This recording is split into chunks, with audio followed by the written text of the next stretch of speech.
আমাদের দেশের যে ডেইরি উন্নয়নে যে দুটো রোগ সবচেয়ে ক্ষতিকর, এর মধ্যে একটি হচ্ছে মাস্টাইটিস, এটা হলো একটা ব্যাকটেরিয়াল গঠিত রোগ। আরেকটি হচ্ছে খুরা রোগ, এটা হলো একটা ভাইরাসজনিত রোগ। খুরা রোগের ভাইরাস অনেক প্রকার ভাইরাস জড়িত, এর মধ্যে বাংলাদেশে 4 প্রকার ভাইরাস সবচেয়ে বেশি। এটা হচ্ছে এ, ও, সি এবং এশিয়া 1। কিন্তু এর মধ্যে বাংলাদেশে সবচেয়ে বেশি ইনফেকশান পাওয়া যায় ও সিরোটাইপ দ্বারা। ও সিরোটাইপ দ্বারা যদি আমরা নির্ণয় করতে পারি যে ও সিরোটাইপ, তাহলে আমরা সিঙ্গেল ডোজ ভ্যাকসিন দিতে হলে আমরা এই রোগটাকে প্রতিরোধ করতে পারি। কিন্তু যেহেতু সিরোটাইপ নির্ণয় করা খুব জটিল, এই জন্য আমাদের দেশে সাধারণত একটা ভ্যাকসিন ইউজ করা হয় যার মধ্যে আছে এ ও সি। এ ও সি 3টা দেওয়া তৈরি করে, ফলে এই ভ্যাকসিনটার ইফিকেসি অর্থাৎ এর রোগ প্রতিরোধ ক্ষমতা অনেক ভালো হয়। এখন খুরা রোগ যেহেতু ভাইরাসজনিত রোগ, এই জন্য আমরা খুরা রোগগুলি কী কী ক্ষতি করে আগে এটা জেনে নিই। প্রথমে খুরা রোগ হয় খুরা, 2 খুরা, মাঝে গা হবে এবং জিহ্বায় গা হবে। জিহ্বায় গা হলে গরু খেতে পারবে না এবং মুখ দিয়ে লালা ঝরবে, এবং খুরায় গা হওয়ার কারণে গরু হাঁটতে পারে না, তার হাঁটতে কষ্ট হয়। অনেক সময় খুরা এবং জিহ্বা উভয় জায়গায় এমন অবস্থার সৃষ্টি হয় যে ব্যাকটেরিয়াল ইনফেকশনের মাধ্যমে, যেটাকে আমরা সেকেন্ডারি ইনফেকশন বলি, সেকেন্ডারি ইনফেকশনের মাধ্যমে আমরা কি করতে পারি, সেকেন্ডারি ইনফেকশনের মাধ্যমে অত্যন্ত জটিল আকার ধারণ করে। এই জন্য খুরা রোগ হইলেই আমাদেরকে প্রথমে একজন রেজিস্টার্ড ভেটেরিনারি সার্জন বা রেজিস্টার্ড ডাক্তারের শরণাপন্ন হওয়া উচিত। আমরা অনেক ক্ষেত্রেই খুরা রোগ হলে কী করি, বিভিন্ন ধরনের টোটকা ইউজ করি, এতে সমস্যা আরও বাড়ে। এই জন্য আমি কৃষক ভাইদের অনুরোধ করব, যখনই তারা দেখলেন মুখ দিয়ে লালা ঝরতেছে, গরু খাচ্ছে না, গরুর ব্যথার কারণে শুইতে পারতেছে না, গরু 2 খুরের মাঝে ফাঁক হয়ে গেছে, তখন আমরা কি করব, অবশ্যই একজন রেজিস্টার্ড ভেটেরিনারি সার্জন কিংবা উপজেলায় যিনি উপজেলা প্রাণী সম্পদ কর্মকর্তার দায়িত্বে থাকে তার সাথে যোগাযোগ করে আমরা গরুর চিকিৎসা দেব। কিন্তু এখানে মনে রাখতে হবে যে খুরা রোগের চিকিৎসা দেওয়া যেমন ব্যয়বহুল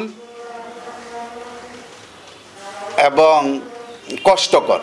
অনেক সময় ডাক্তার বলে যে পটাশের পানি দিয়ে পা দো, মুখ ধৌত করো, মুখের মধ্যে রিবোফ্লাভিন ট্যাবলেট লাগাও, সিদ্ধ ডিমের কুসুম ও রিবোফ্লাভিন ট্যাবলেট একত্রে মিশিয়ে লাগাও, তারপর পায়ের মধ্যে কি যেন ডাস্টিং পাউডার লাগাও, এগুলি ব্যয়বহুল। কিন্তু আমরা ইচ্ছা করলেই খুরা রোগটাকে কী করতে পারি, দমন করতে পারি। আমরা বছরে 2 বার যদি খুরা রোগের টিকা দেই, তাইলে আমাদের কি হবে, খুরা রোগ হওয়ার সম্ভাবনাটা অনেক কমে যায়। হইলেও খুব অল্প সময়ের মধ্যে খুরা রোগ কী হয়, ভালো হয়ে যায়।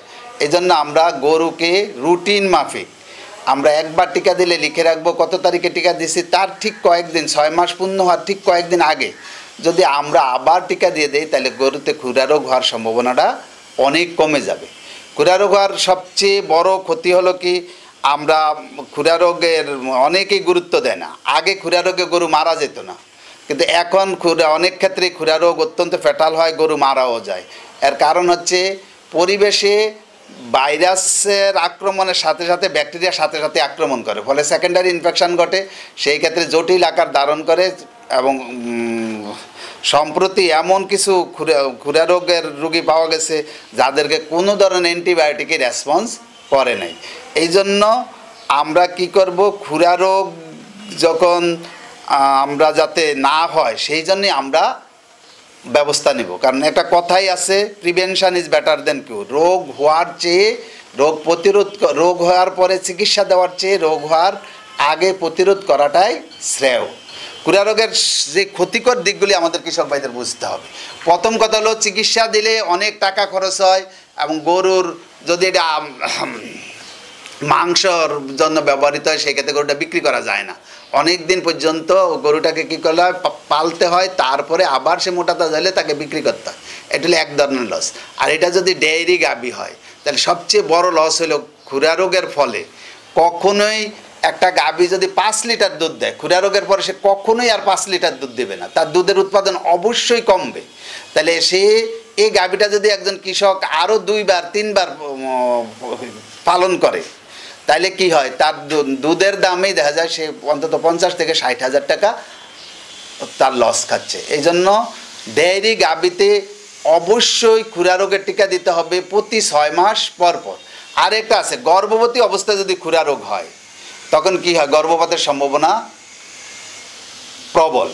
গর্ভপাত না হলে যে ঘটনাটা ঘটে, গর্ভস্থ বাচ্চাটা একেবারেই অসুস্থ হবে, তার শ্বাসকষ্ট দুর্বলতা না, সে জন্ম নেবে, বাঁচলেও দুঃখে দুঃখে বাঁচবে, তার থেকে উৎপাদন পাওয়া একেবারেই অসম্ভব হয়ে দাঁড়ায়।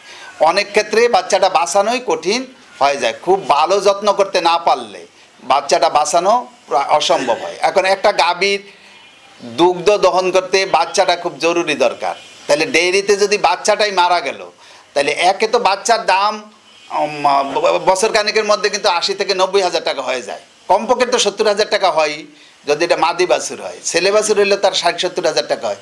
তাইলে একটা খুরা রোগের কারণে তার অর্থনৈতিক লস হচ্ছে কত বিশাল। আরেকটা হলো একটা ডেয়ারি গাভীর থেকে এক বিয়ানে অনেক টাকার দুধ পাওয়া যায়। আমরা যদি ধরি একটা গাভীটা 5 লিটার দুধ দিত, তাহলে তার বাছুরটা যদি মারা যায়, তার থেকে কি আমরা 5 লিটার দুধ কালেক্ট করতে পারবো? কখনোই পারবো না। অল্প কিছুদিন হয়তো কোনোভাবে কিছু দুধ পাওয়া যায়, পরবর্তীতে দুধ তার আর থাকে না। এই দিক দিয়ে মানে আমাদের কৃষকরা কি হয়, ক্ষতিগ্রস্ত হয়। সুতরাং আমাদের কৃষকদের বুঝতে হবে যে খুরা রোগ একটি মারাত্মক রোগ, এবং আমাদের ডেইরি উন্নয়নের জন্য, আমাদের গরুর দিয়ে লাভ করার জন্য, গরু থেকে লাভ করার জন্য খুরা রোগ দমন করার কোনো বিকল্প নেই। এবং খুরা রোগ দমন করার একটাই পথ আছে, সেটা হলো কী করতে হবে, নিয়ম মেনে বছরে 2বার তাকে খুরা রোগ দিতে হবে। এখানে বাংলাদেশে খুরা রোগের 2 ধরনের টিকা তৈরি হয়। এক ধরনের টিকা দেওয়া হয় চামড়ার নিচে 2 সিসি করে, এটা হলো ও টাইপ টিকা। কিন্তু আরেক ধরনের টিকা দেওয়া হয় 6 সিসি করে, তাও চামড়ার নিচে, সেটা হলো এ ও সি টাইপ, অর্থাৎ এখানে 3টা সিরোটাইপ থাকে ভাইরাসের। এখন যখন আমার কৃষক উপজেলা প্রাণী সম্পদ অফিস থেকে ভ্যাকসিন ক্রয় করবেন, তিনি অবশ্যই বিক্রেতার কাছ থেকে, যিনি বিক্রয় করেন, সেটা উপজেলা প্রাণী সম্পদ কর্মকর্তা হোক অথবা উপজেলা প্রাণী সম্পদ অফিসের কোনো দায়িত্বশীল ব্যক্তি হোক, তার থেকে অবশ্যই জেনে নিতে হবে যে ভ্যাকসিনটা আমি কত সিসি প্রয়োগ করব, কত সিসি আমরা প্রয়োগ করবো, এটা জেনে নিতে হবে। তাইলে এটা ভালো ফলাফল পাওয়া যাবে। যদি 2 সিসিটা 6 সিসি দেওয়া হয়, তাহলে এটা যেন অপচয় হবে। আবার 6 সিসিটা যদি 2 সিসি দেওয়া হয়, তাহলে কি হবে, মানে কোনো কাজই হবে না। সেই জন্য এটা আমি কৃষক ভাইদের অনুরোধ করব, ভ্যাকসিন ক্রয়ের সময় অবশ্যই ভ্যাকসিনের উৎপাদন তারিখ, এক্সপায়ারি ডেট, অর্থাৎ কতদিন পর্যন্ত ভ্যাকসিনটা ব্যবহার করা যাবে এবং কত সিসি করে দিতে হবে, কোথায় দিতে হবে, এটা জেনে নিতে আমি আমার কৃষক ভাইদের অবশ্যই অনুরোধ করব। আর ভ্যাকসিন পরিবহনের সময় একটা খেয়াল রাখতে হবে যে আমরা কি করি, ভ্যাকসিনটা ক্রয় করে হাতে করে বাড়িতে নিয়ে যেতে চাই। আসলে এটা যেহেতু ভাইরাস ভ্যাকসিন, তাপে ভ্যাকসিনটা কি হবে, নষ্ট হয়ে যেতে পারে, সূর্যালোক ফলে ভ্যাকসিনটা নষ্ট হয়ে যেতে পারে। এই জন্য আমরা অবশ্যই ভ্যাকসিন নেওয়ার সময় বরফ সহ, এবং বরফটা এমনভাবে প্যাকেট করে নেব যাতে সরাসরি সূর্যালোক না পড়ে। এই জন্য আমরা মানে এই নিয়ম মেনে যদি আমরা ভ্যাকসিন প্রয়োগ করি, তাইলে আমরা ভ্যাকসিনের ভালো ফলাফল পাব। এখন একটা প্রশ্ন হলো যে অনেক সময় আমাদের কৃষক ভাইরা এসে বলে, স্যার আমরা ভ্যাকসিনটা দিলাম কিন্তু আবারও খুরা রোগ হলো। কিন্তু এই ক্ষেত্রে যেহেতু অনেকগুলি সিরোটাইপ জড়িত থাকে, আমরা মাত্র 3টা দিয়েছি, অন্য কোনো সিরোটাইপ এখানে কী করতে পারে, খুরা রোগটা তৈরি করতে পারে। কিন্তু এখানে হতাশ হওয়ার কিছু নেই। একদিনের চিকিৎসা, ভ্যাকসিন দেওয়া থাকলে মাত্র একদিনের চিকিৎসায় বা একদিনের চিকিৎসাও লাগে না, শুধু পরিচর্যা করলে, একদিন পরিচর্যা করলেই কি হয়, গরুটা ভালো হয়ে যায়। সেই ক্ষেত্রে ক্ষতির পরিমাণটা অনেক কম হয়। এই জন্য আমি আমার কৃষক ভাইদের অনুরোধ করব, তারা যেন উপজেলা প্রাণী সম্পদ অফিসে যোগাযোগ করে বছরে 2বার কী করে খুরা রোগের টিকাটা দিয়ে নেয়। এবং কেউ যদি নিজেরা দিতে না পারে, তারা আমাদের অফিসে যোগাযোগ করলে আমাদের অনেক জনবল টিকা দানে এক্সপার্ট, এবং আমাদের এখন ইউনিয়ন পর্যায়ে অনেক লোক আছে যারা আমাদের থেকে টিকা দানের ট্রেনিং নিয়েছে, তারাও ইচ্ছা করলে টিকাটা প্রয়োগ করতে পারে। সুতরাং নিজেরা না পারলে আমাদেরকে বললে অবশ্যই আমরা কি করব, টিকাদানের ব্যবস্থা করে দেব। তা আমি আমার কৃষক ভাইদের বিনীত অনুরোধ করব তারা যেন খুরা রোগের ব্যাপারে অত্যন্ত সচেতন হন এবং খুরা রোগ দমনের ব্যাপারে যেন তারা আরও বেশি উৎসাহী হন। তাইলে কি হবে, আমরা আমাদের ডেইরি উন্নয়নে একটা অবদান রাখতে পারবো এবং আমরা অবশ্যই অল্প সময়ের মধ্যে দেশকে দুধে স্বয়ংসম্পূর্ণ করতে পারবো।